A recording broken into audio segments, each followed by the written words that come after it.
Bismillahirrahmanirrahim. Esselamu aleykum ve rahmetullah. Allah ibadet itaatlerinizi, oruç namazlarınızı qəbul eləsin.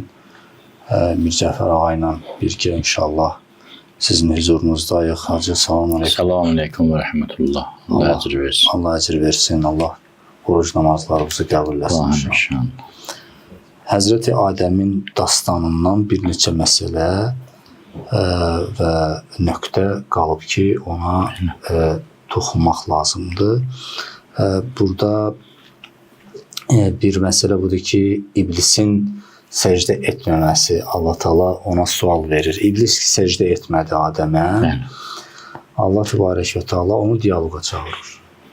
Buyurur ki, gəl danışaq da, yəni sən öz dərdividir, nəyə görə səcdə eləməlisən? Belə çıxır ki, Allah Təbarək və Teala şans verir ki, yəni bəlkə dedi səhv eləyirəm, bəlkə lap belə nə olsa da Allah bilirdi ki, bu yenə inkar eləyəcək, yenə sözü üstə dayanacaq, inadı üstə dayanacaq, yenə də dialoq yolunu üstünlük verdi.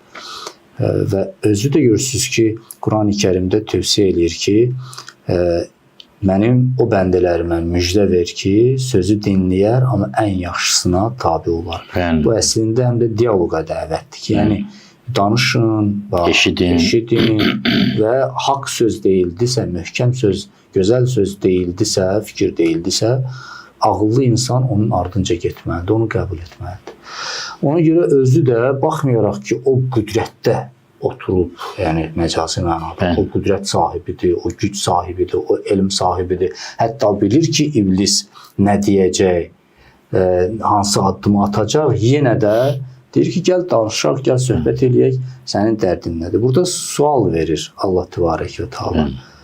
Allahın ümumiyyətlə həm insanlıq, məxluqatla davranışı da Quran-ı Kərimdə çox qəribə görünür.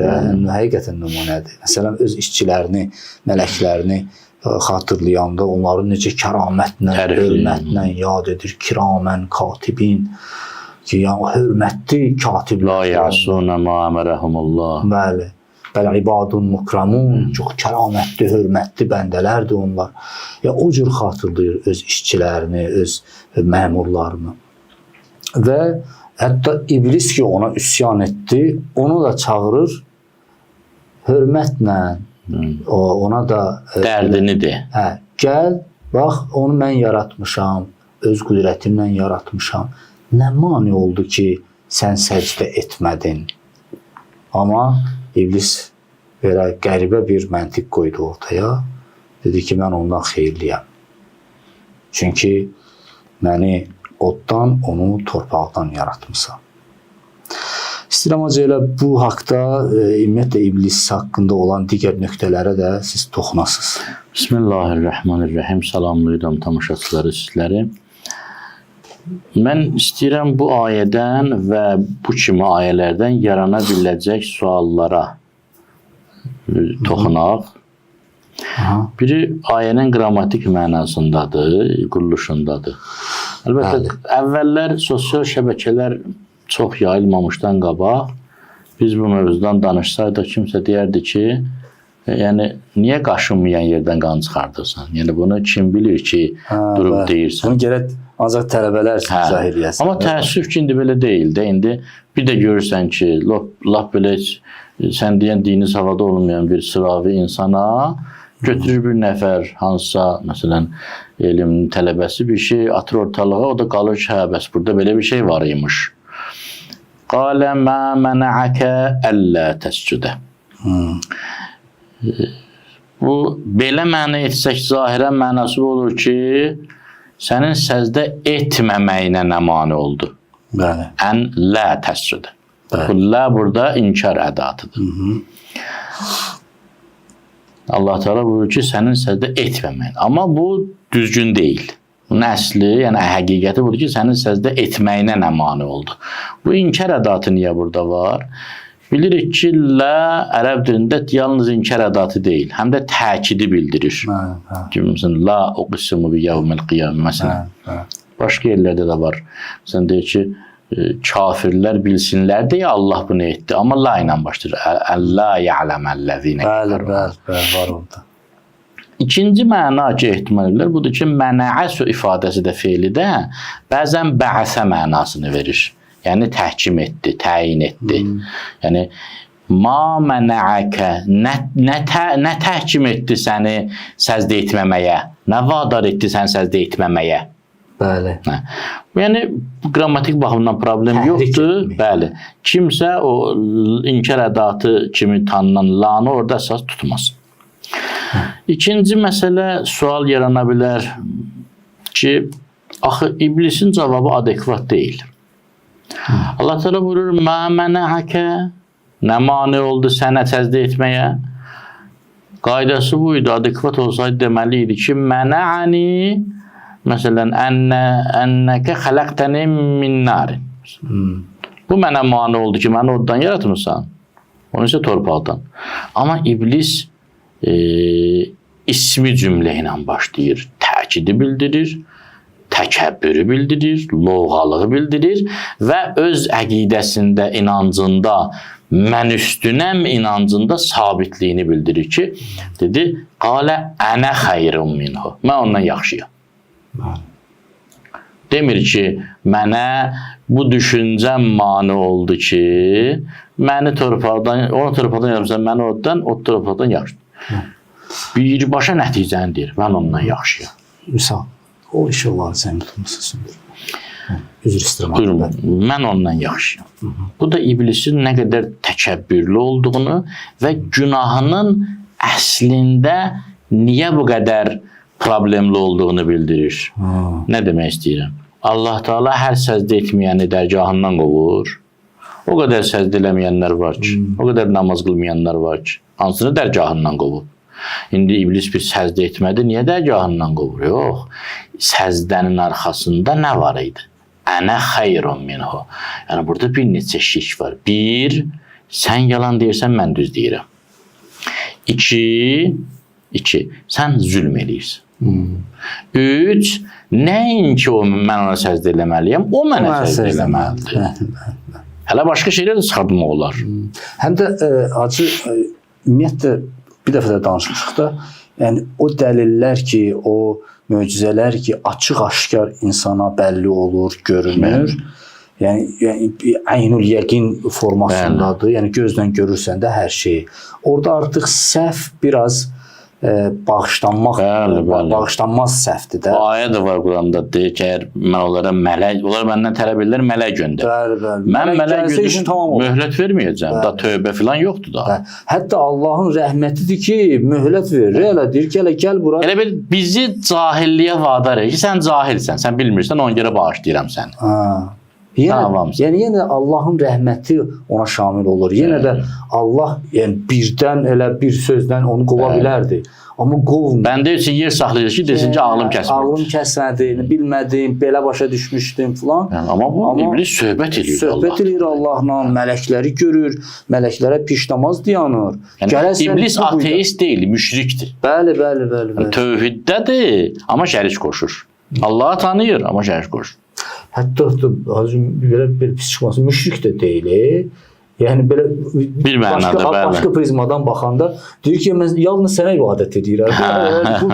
Niyə üçüncü adam sarırsan? Nəyə görə onu salmısan da aramıza? Həmin o vəliyullah söhbət. Bəli. Allahın vəlisini qəbul etmək o qədər önəmli məsələ.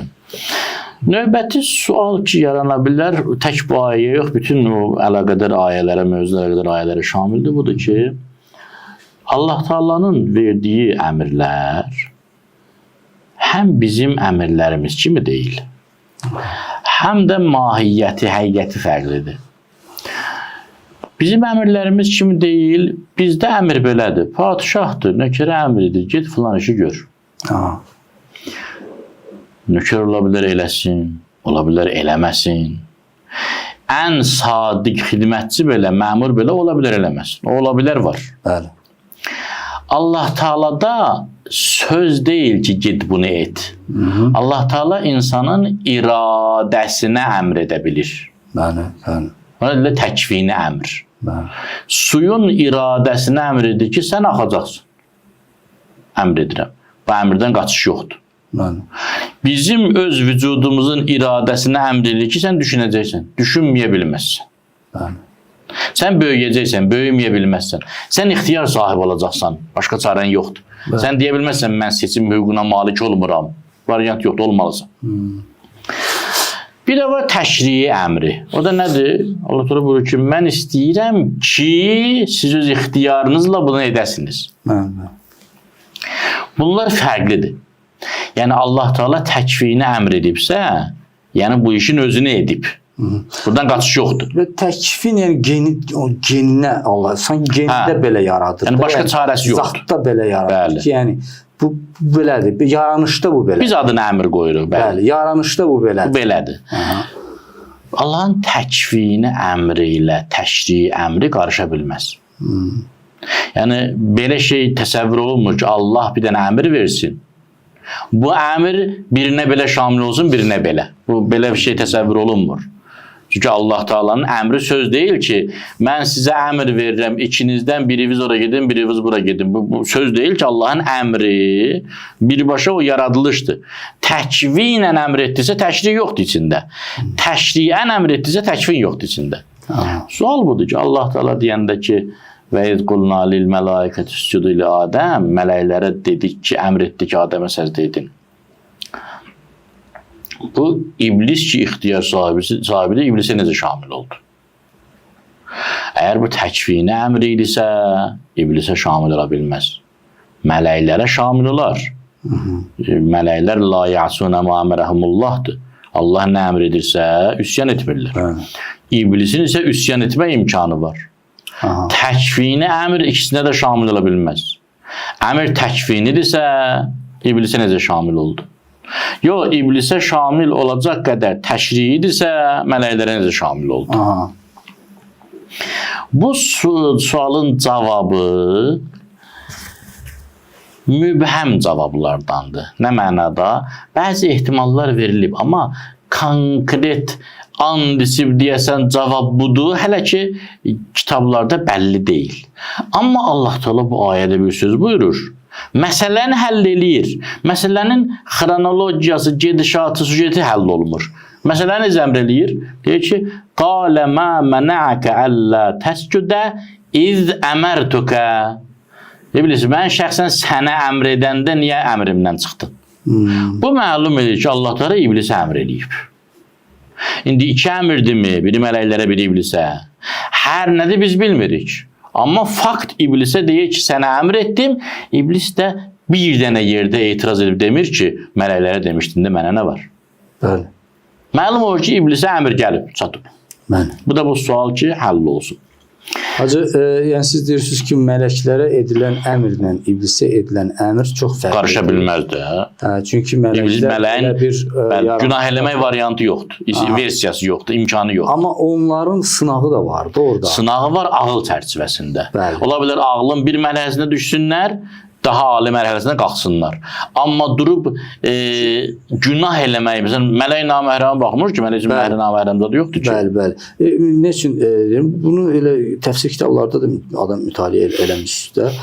Yəni, orada mələklərin təəccübü və sualı onu göstərir ki, Allah ki, buyurdu, xəlifətullah yaratmaq istəyirəm. Mələklərin mövzuya yanaşma tərzi, sualı və təəccübü pozitiv deyil. Mübahisə eləyəcək o barədə. Təəccübü, yəni onu göstərir ki, mələyin ağlı kəsmir. Yəni bu necə xəlifətullah olur? Ora qədər kəsmir, bəli. Yəni bu necə amma yenə pozitivdir. Bilirsiniz niyə pozitivdir? Bu qan tökəcək, fəsad edəcək. Onu deyirəm. Etirazı nədir? Deyir ki, axı sənin adıva layiq olmayacaq bu. Bəli. O baxımdan deyirəm pozitivdir. Bu baxımdan mələk üçün sınaq edib Adəmin qarşısına səcdə. Hətta Məhkərim Şirazi ağa məsələ təfsirdə nümunədə nə buyurur? O Sad surəsində ki, buyurur, elə ki Adəmi üfürdüm, ona səcdə eləyindir. Bu Adəmə elm verilməmişdən əvvəl baş verir. Çünki elə ki ruhu üfürdüm səcdə edin. Bu mələklərin sınağı burada idi. Çünki onlar hələ Adəmin elmini görməmişdilər. Hələ Adəm o elmi, o əsmanı onlara xəbər verməmişdi filan. Ona görə bu mələklər üçün, yəni ağılları kəsmirdi bunu, amma Allahın əmridir deyə Bəli. buna boyun əydilər. İndi bir məsələ də var burada. O ki dediniz, elm verməmişdən qabaq idi. Həm feydə səvvəytü və nəfəxtü fihi min ruhi var. Yəni öz xüsusi ruhumu üfürmüşəm. Mələk, sənə o xüsusi ruhu üfürməmişəm. Şeytan, sənə o xüsusi ruhu üfürməmişəm. Siz tabi olmaz. Amma Adəmə üfürmüşəm. Və Sad sözündə səhv eləmirəm deyir ki, ma mənəkə əllə təsdə lima xələqtu biyədəyyə. Yəni, biyədəyyə iki əlimlə burada bir neçə mənə verirlər. Mulk və mələkut. Yəni, fiziki, metafiziki hər iki tərəfi var Adəm əleyhissalamda. O baxım, o nöqtə nəzərdən. Qüdrət və elm o nöqtə nəzərdən və s. və ilə. Özəl də, özənə büzənə yaratmışam. Sən buna niyə səzd eləmirsən? Yəni, mənim əhəmiyyət verdiyimə niyə əhəmiyyət vermirsən? Sən mənim bəndəm deyilsən. Sanırım, burada bir mövzu açılır. O mövzu nədən ibarətdir? Çox lazımlı, incə və maraqlı mövzudur. Bizim Allahı tanımağımız mövzusu. Deyir ki, mən xəlq etmişəm, mən əmr etdim sənə. Şeytan, mən peyğəmbərəm ki, söz gətirirəm, sən safçırı eləyirsən. Mən imamam, mən təbliğatçıyam. Sənə söz deyirəm, sən deyirsən ki, yo, elə deyil. Mən sənin vücudun hakimiyəm. Mən, bax siz deyən kimi, lütf eləmişəm, alicənablıq eləmişəm, kübarlıq eləmişəm. Sənə icazə verəməklə mübahisə eləyəsən, müzakirə eləyəsən. Sonra orada bir bəhs çıxır ortalığı. Alimlərdən biri çox gözəl deyir. Bəzən biz nəyi qarışdırırıq? Hədis var ki, Əliyyum ma'al haqq vəl haqqu ma'ali. Əli əleyhissalam haqq ilədir, haqq da Əli əleyhissalam ilədir. Deyir, biz bəzən Allah'a belə düşünürük. Allah əmr-əl-möminin deyil ki, yox deyəsən, müzakirə eləyəsən, bəlkə sən tövsiyəni düz vermirsən. Allah Cəllə Cəlaluhu o varlıqdır ki, əl-haqqu min Rəbbikə. Haqqın özünü Allah yaradıb. Yəni, belə deyil ki, Allah Taaladır, paralelində bir haqq var, Allah o haqqa uyğun, o qəlibə uyğun nəyisə yaradır. Haqqın özünü Allah Taala yaradır. Bəzən sual verirlər ki, Allah niyə bizi yaradıb? Bunun mənası budur ki, ay Allah, sən var idin, bir dənə də niyə var idin? Sən o niyənin harasına baxıb bizi yarattın? Əzizim, niyəni Allah yaradıb. Allah yaradıb, sonra səbəb, nəticə, niyə, nə üçün, haqq, nahaq bunlar yaranıb. Bunlar Allahın paralelində qədim varlıq deyirlər, əzəli varlıq deyirlər ki. Allah Teala şeytana deyir, səzdə et və şeytan yox deyir. Bu mənası budur ki, mən sən Allahlığı qəbul eləmirəm. Oradan alimlər gəlib çıxırlar, deyirlər, bizdə də bu keçərlidir ya yox, buyururlar, bəli. Bəli. Yusuf Aleyhisselam surəsində də buna işarə olunur. Və ma yu'minu əktəruhum billahi illa və hum müşrikun. Möminlərin, iman gətirmiş insanların əksəriyyəti iman gətiriblər, mömindirlər. Amma şirk qatışığı var. Ki, ona şirki xəfi deyirlər. Adamı İslamdan çıxardmaz, amma imandan çıxardar. Yəni, müsəlmansan, müşrik deyilsən, mömin deyilsən. Niyə? Çünki günahın tərifi adamın əlini ayağını bağlayır. Günahın tərifi nədir? Bir, bilirsən ki, bunu bura qoymaq günahdır. İki, bilirsən ki, o günah statusu sənin bu işivə şamil olur. İndi sən həmin işi görürsən. Biri budur ki, bu işi görmək günahdır. Amma bilmirsən ki, bu iş mənim elədiyim iş o işdəndir ya yox. İkisi də var. Həm bilirsən ki, bu işi görmək günahdır. Məsələn, bilirsən ki, qeybət eləmək haramdır. Bəli. İndi mənim danışdığım da qeybətdir, bəli, bu da qeybətdir. İki. Üçüncüsü, ixtiyar sahibisən və qeybət edirsən. Kimsə səni məcbur eləməyib. Məsələn, zalim padişah səni zülm eləməyib ki, ondan şikayət eləyəsən. Üç dənənin üçü də birlikdə olsa, günah statusu alır əməlin. Əməlin günah statusu alır. Bu 3 dənədən biri olmasa əməlin günah statusu almır. Mən bilirəm ki, qeybət eləmək günahdır. Amma bilmirəm mən danışdığım qeybətdir ya yox. Günah eləyirəm, xeyr. Mən bilirəm ki, qeybət eləmək günahdır. Amma bilirəm ki, qeybət eləyirəm. Günah qazanıram, xeyr. Mən ikisini də bilirəm. Bilirəm ki, qeybət eləmək haramdır. Bilirəm ki, mən indi qeybət eləyirəm. Amma məcburam, ixtiyarım özümdə deyil. Yenə günah deyil. Yəni, günah bilə-bilə, ixtiyar sahibi ola-ola, şuurlu şəkildə, idrakin açıq ola-ola, bilirsən ki, Allah deyib sağa get, sən bilə-bilə, ixtiyar sahibi ola-ola sola gedirsən. Buyururlar, bu şirkdir. Sən öz istəyivi, nəfsivi, öz metoduvu Allah'a şərik qoşursan. Allah deyir, bu sən bidət də bu nöqtələrdən gizli şirkdir. Adam müşrik olur, xeyr.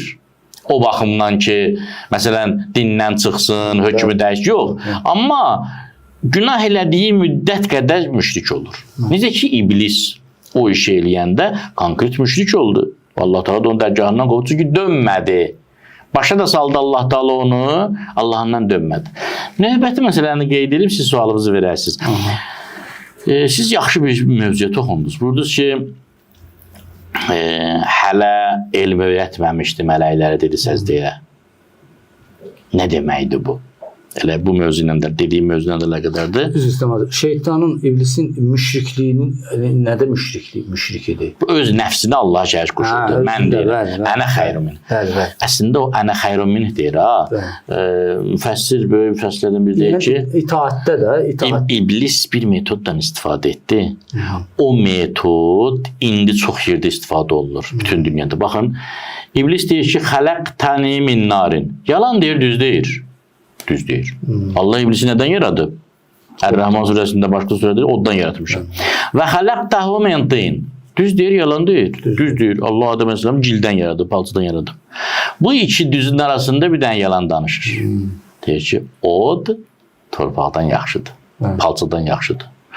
Burada alimlər deyirlər, iblisə bir neçə cavab var. Bir, özün deyirsən ki, xələqtəni sən yaratdın. Əgər Allah səni torpaqdan yaxşı yaradıbsa, şükür elə, denən ilahi şükür, təşəkkür eləyirəm, sən bilən məsləhətdir, sənin əmri və tabi olum ki, daha çox üstünlüyü verəsən mənə, nemətdir də. Bu bir. İkincisi, əgər doğrudan deyilsə, sən yalan deyirsən ki, yalan deyirsən, bir şeyin bir şeydən üstün olması üçün iki dənə meyar var.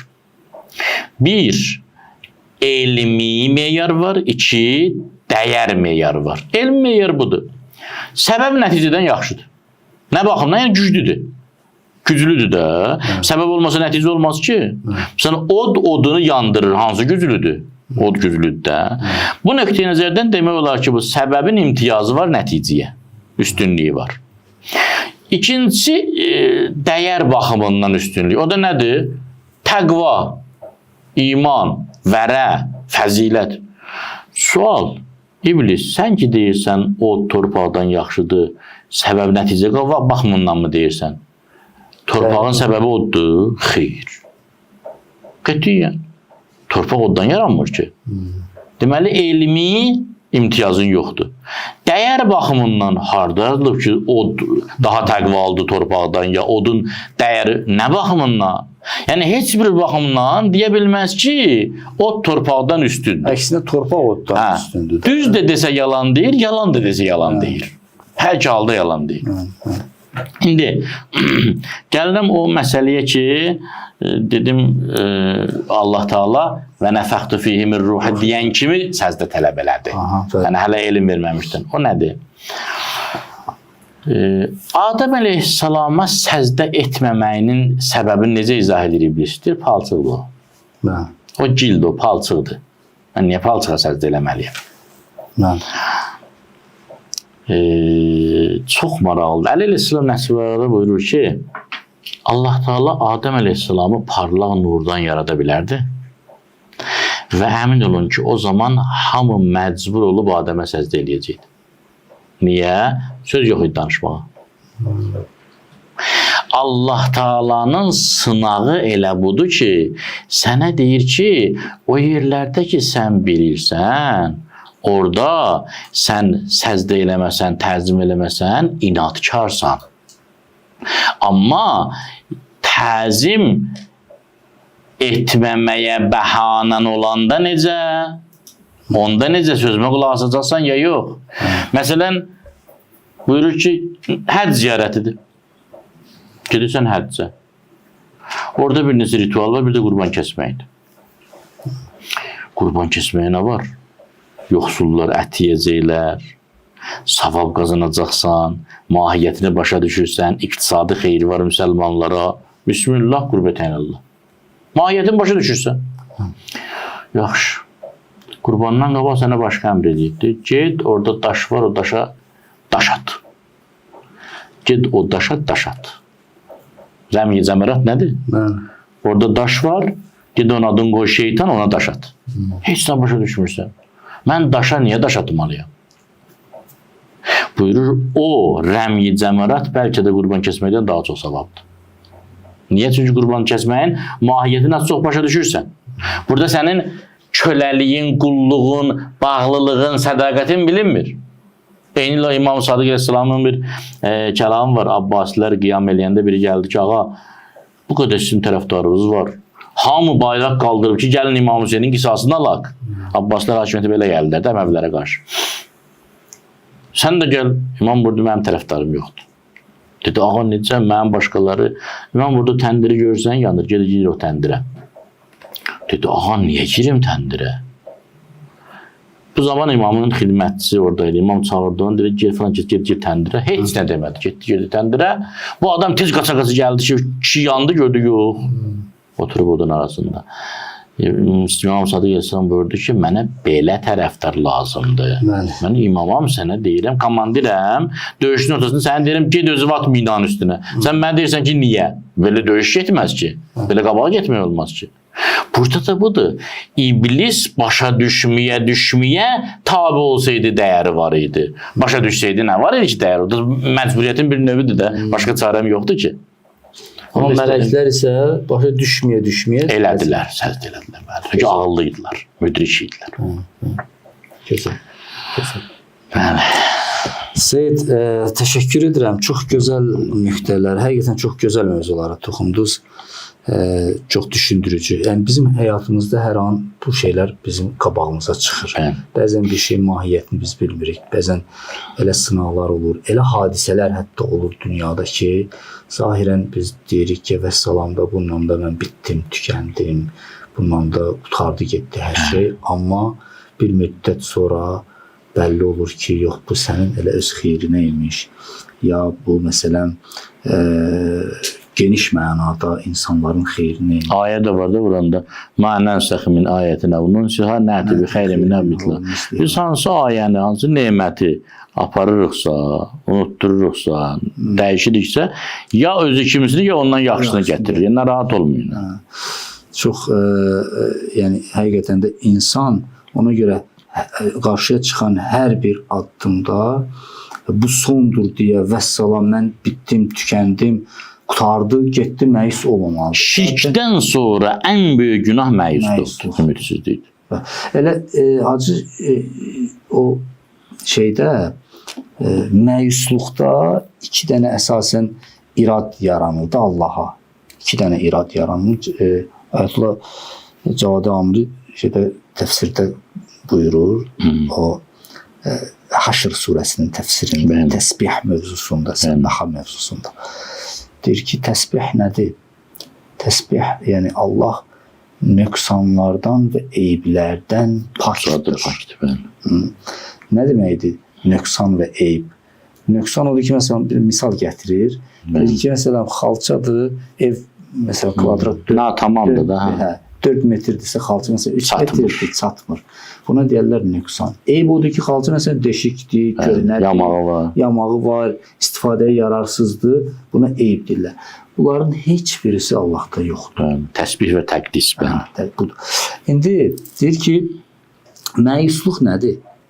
Məyusluq odur ki, yəni ilahi sən bacarmayacaqsan, mənim halımı dəyişdirə bilmirsən. Qocalmısan. Hə, Zəifləmirsən. sən və mümkün deyilsə mənə nicat verəsən. Mümkün deyil mənim problemi həll eləyəsən. Bu nə demək? Allahın qüdrətinə sən nöqsan gətirirsən. Allaha eyb nisbət verirsən. Bu deyir, bu nədir? Bu deyir, Subhanallaha ziddir də, o təsbihə ziddir. Tövhidə ziddir. Tövhidə ziddir. Ona görədir ki, məyusluq bağışlanmaz günahdır. Çünki insan o təsbih halından çıxır. Allaha eyb nisbəti verir. Allaha nöqsan nisbəti verir. Ona görə həqiqətən də insan heç vaxt gərək ağlım kəsmir, yox necə olacaq, indi mən bu şeyi başa düşmürəm, məyus olmamalıdır. Çünki hələ gələcəkdə sürprizlər var, gələcəkdə bilmək olmaz bizi nələr gözləyir. Bu mövzuda indi iblis mövzusunda əlavəniz varsa, iblis mövzusunda yox. İndi Adəm əleyhissalam barəsində istəyirdim biraz danışaq. Sizin sualınız varsa buyurun, sonra. Yox, elə mən də onu demək istəyirdim ki, yəni sözünüz varsa iblis mövzusunda qutaraq onu. Dikəcək Həzrəti Adəm mövzusunu, Həzrəti Adəmin dastanından digər məsələlərə toxunaq. Bir məsələ o günah məsələsi, üsyan məsələsi ki, bir çox ayələrdə də biz onu görürük, xüsusilə Taha surəsində buyurur ki, Adəm üsyan etdi və o haqdan çıxdı, azdı, yolunu büdrədi və yaxud buyurur ki, fəzəlləhum əş-şeytan. Şeytan onların ayağını büdrətdi. Ümumiyyətlə, orada biz qəbul edirik ki, Həzrəti Adəm peyğəmbərdir. Bu bir mövzu. Və peyğəmbərlər də günah etməzlər, məsumdurlar. Bu bir mövzu. İkinci mövzu budur ki, necə ola bilir ki, bir peyğəmbər məsum ola günah etmiş olsun? Yəni, bunu biz necə yanaşı qoya bilirik ki? Burada bir neçə cavab verilib alimlər tərəfindən. Birincisi budur ki, bəzi alimlər bilirlər ki, Adəm əleyhissalam o işi görəndə peyğəmbər deyildi. Aha. Və burada düzdür ki, məsələn, Əhl-i Beyt inancına görə yenə də düz gəlmir. Amma bu irad eləyənlərin inancına görə hər şey həll olur. Peyğəmbər olandan sonra günah eləmədi məsələn. O nəyə istinad edir? Çünki orada Quran ayəsi var ki, sonra Allah onu seçdi. Yox, tək o deyil. Deyir ki, qul nəhbitu minha cəmiyyən fəimmə yətiyənnəkum minni hudən. Hələ hidayət gəlməyib yəni. Hələ din gəlməyib, şəriət gəlməyib. Hələ cənnət vəziyyətindədir. İkinci məsələ budur ki, yəni birinci məsələ də biraz oxşuyur. Hələ şəriət gəlməyib. Şəriət gəlməyibsə, şəriət çərçivəsindəki, şəriət kateqoriyasındakı əhkamı biz ora tətbiq edə bilmərik. Şəriətdə 5 cür hökm var da, vacib, haram, müstəhəb, məkruh, mübah. Bunların heç biri ora şamil olmur. Çünki şəriət yoxdur ki. Üçüncü məsələ nədir ki, bunun da iradı var da. Nədir iradı? İradı odur ki, yəni şəriət Allahdan gələn əmr və qadağadırsa, Allahdan əmr gəlmişdir. Yox, indi onu keçəcək də. Hansı səviyyədədir? O söhbət odur da. Yəni, hələ biz şəriət çərçivəsindən çıxardaq. Yəni, böyük günah, kiçik günah, məkruh, bura ki, şamil olmur. Keçirik üçüncü məsələyə ki, əql məqamında məntiq düşüncə sənə deyib, yemə. Bəli. Sən də yemirsən. Orada da mərhum Əllamə Təbəttəbəy buyurur ki, nəhyi irşadi idi bu. Nəhyi irşadi ilə nəhyi mövləvini fərqləndirir. Nəhyi qadağa da. Qadağa. Nəhyi mövləvi budur ki, mövla, sahib, ağa, nəhyi, yəni yasaq qoyur sənə, qadağa qoyur, etmə. Bəli. Nəhyi irşadı budur ki, etsən cəzalandıracağam, cəhənnəmlə. Bəli, və s. Nəhyi irşadı budur ki, mövla deyil. Hətta mövla da olsa, mövlalıq baxımından demir, ağlı baxımından demir. Ürəkyanlı baxımından deyir ki, eləmə, cənnətdən çıxarsan. Məsələn, ata oğluna deyir ki, çətir götür, islanarsan, yağış yağırsan. Məsələn, oxumasan, məktəbdən keçilərsən. Bu məsələlər. Yəni, zərbi ziyan özvə deyəcək. Amma belədir, yəni, mən bunu sənin üçün belə deyək də, əmrimdən o mənada çıxmaq kimi qəbul eləməyəcəm. Necə ki. Məsələn, şeytan da Allahın əmrindən çıxdı da. Bəli. Amma Allah nələr elədi şeytana? Adəm əleyhissalama yox. Adəm əleyhissalama yox. Bir dənə vəzi əsəri oldu da, yəni ki, cənnətdən çıxdı. Bunların hamısını qoysaq bir yana. Yəni, nə mənada? Yəni, Allah şeyi qovdu, iblisi qovdu, şeytanı qovdu, onu cəhənnəmlik etdi falan. Həzrət Adəm isə yox. Bunu demək istəyirsiniz. Həzrət Adam şeytan kimi əməl etmədi. Həzrət o tövbə etdi. Bildirəm, tövbə etdi, bildirəm. Amma belə deyək də, Allah Taala nə dedi? Dedi ki, siz bundan yesəniz, cənnətdən çıxacaqsınız. Bəli. Cənnətdən çıxacaqsınız. Bəli. Adəm əleyhissalam Allah tələb edirdi deyə tövbə etdi. Yoxsa özü nəsə əldə eləmək istəyirdi, tövbə etdi. Bu mövzu açıq qalır. Adəm əleyhissalam əgər tövbə etməsəydi, Allah onu cəzalandıracaqdı mı? Aha. O nöqteyi nəzərdən. Məlum o ki, günahların fərqi var. Bunların hamısını qoyaq bir tərəfə. Gəlin belə bir fəlsəfi sual verək. Bir nəfər super məsumdur. Aha. Allah ki deyil. Şübhəsiz. Bunun hər hansı bir qüsuru var ya yoxdur? Şübhəsiz. Var ki, Allahdan fərqlənir də, düzdür. İndi bu qüsuru özü üçün günah hesab edə bilərmi? Allah da onun üçün günah hesab edə bilərmi? Məsələn, Allah Teala bizim Peyğəmbərimiz sallallahu aleyhi və aleyhi nə buyurur? Fəla təkun kə sahibul hut. Yunus əleyhissalam kimi olma. Bəli. Niyə? Yunus Peyğəmbər pis Peyğəmbər idi. Xeyr. Sual verərlər ki, adamı ki, ay Allah, sənə qurban olum. Əgər Yunus əleyhissalam bəla istəməklə səhv etmişdisə, sən niyə bəla göndərirdin? Bəli. Səhv deyil ki, mənim səndən gözləntim daha çoxdur. Onu Taha surəsində Adəm əleyhissalama deyir. Deyir, fələm nəcid ləhu əzma. O əzimkarlıq ki, mən ondan gözləyirdim, onu görmədim ondan. Yəni, mümkündür bizim baxışımızdan günah da olmasın, məkruh da olmasın. Amma gözləntim o deyil. Mərifət məqamında, irfani məqamında Adəm, sən belə eləməməliydin. Odur ki, nə onun məsumluğuna zid gəlir, nə onun üçün belə durub deyəsən ki, Peyğəmbərlər günah eləyirlər, xeyr, Peyğəmbərlər günah eləmirlər. Necə ki, Yunus Peyğəmbər eləyən də Peyğəmbərlikdə qaldı. Bəli. Allah onu çıxartmadı o məqamdan. Məsələn, bizim Peyğəmbərimiz sallallahu aleyhi və səlləm ki, əşrəf-i məxluqatdır. Yəni, mələklərdən də üstündür, mələklərin müəllimidir, mələklərdən də üstündür. Yəni, mələklər haqqında ki, Quranda ayə var, la yə'asunə ma əmrəhumullah. Allahın əmrindən çıxmazlar heç bir halda. Bizim Peyğəmbərimiz ki, mələklərdən üstündür. Deməli, bizim Peyğəmbərimiz lap çox riayət edir də buna. Bəli. Daha çox riayət edir buna. Bəli. Yaxşı, bizim Peyğəmbərimiz niyə bəs istiğfar edirdi? Şübhə yoxdur. Deməli, onun da öz aləmində günah hesab elədiyi şeylər var. Məsələn, biz bəzi şeyləri çox aktuallaşdırmırıq, çox təəssüf. Bu da İslama zərbə vurur. Məsələn, bizdə nə qədər bu barədə söhbət var ki, Peyğəmbərimiz sallallahu aleyhi və səlləmə diş fırçalamaq vacib idi. Gecə namazı vacib idi. Təsəvvür edin. Diş fırçalamaq Peyğəmbərə vacib eləməsəydi günah idi. Belə bir gözlənti var idi Peyğəmbərimizdən. Gecə namazında bir dəfəyə durub qılmırdı. 2 rükət qılırdı. Gedib yatırdı.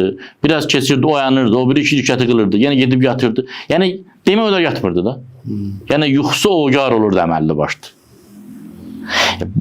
Onlara vacib olunan bizə vacib deyildi ki. Yəni Peyğəmbər sallallahu aleyhi və səlləmə vacib idi ki, hamıyla xoş əxlaq olsun. Bizdə elə deyil ki, biz məsələn əsəbləşirik, halal əsəblərimiz var, bizi bezdirənlər. Amma Peyğəmbərdə elə deyildi. İndi Peyğəmbərin də öz aləmində Allahla arasında elə şeylər var idi ki, Peyğəmbər gördü ki, bunu eləsəm ayıbdır. Və bu ayıb, baxın, biz ayıblara çox ayıb baxmırıq.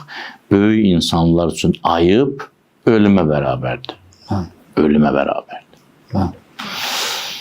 Həzrəti Əlinin o Siffində Əmrasla üzləşdikdə üzünü tutması, Əmras ki, orada paltarını soyunur, Həzrəti Əli həya eləyir və üzünü tutur.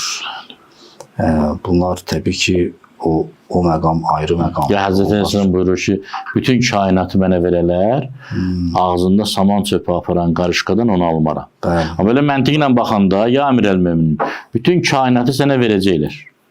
Sən bu kainatı al, qarışqanın ağzından o çöpü al, biraz sonra bir taya ot verərsən o qarışqıya. Buğda verərsən. Deyir, söhbət o deyil ki, söhbət Allahın əmrin yerə düşməsidir. Kəlimətullahi hiyəl-uliya. Allahın sözü üstün olmalıdır məsələsi itib batır. Allaha zərrə qədər üsyan olmamalıdır. Bəli, gözəl. Məsələn, bir termin var, biz adətən onu çox eşidirik. Tərk-i övla. Bəli. Deyir ki, peyğəmbərlər günah etməzlər. Amma bəzilərindən tərk-i övla görünür. Bu o halda Adəm əleyhissalama şamil ola bilər ki, biz qəbul edək, cənnətdə şəriət var idi. Çünki tərk-i övla da şəriət məsələsidir də. Olsun da məsələn qəbul hər halda şəriət idi. O halda bəli, yaxşı cavabdır. Allahdan gələn bir yəni iki dənə iş var. İkisi də əlbəttə mənim orada biraz etirazlarım var, ona görə çox o mövzuya toxunmadım. Çünki Adəm əleyhissalamın o almadan yeməsi tərk-i övladan biraz fərqlidir sanki. Tərk-i övla budur ki, iki dənə xeyirli iş var, ikisindən birini seçəcəm. Daha az fəzilətlisi seçməməli. Amma burada xusran var. Burada nəfsə, başqa bir şey var burada. Həzrəti Yusuf Peyğəmbər barəsində ki, o zindanda deyir ki, bəs ağanın, öz ağabın yanında, Fironun yanında məni xatırlayarsan, orada ona məsələn nöqsan kimi qəbul edirlər də.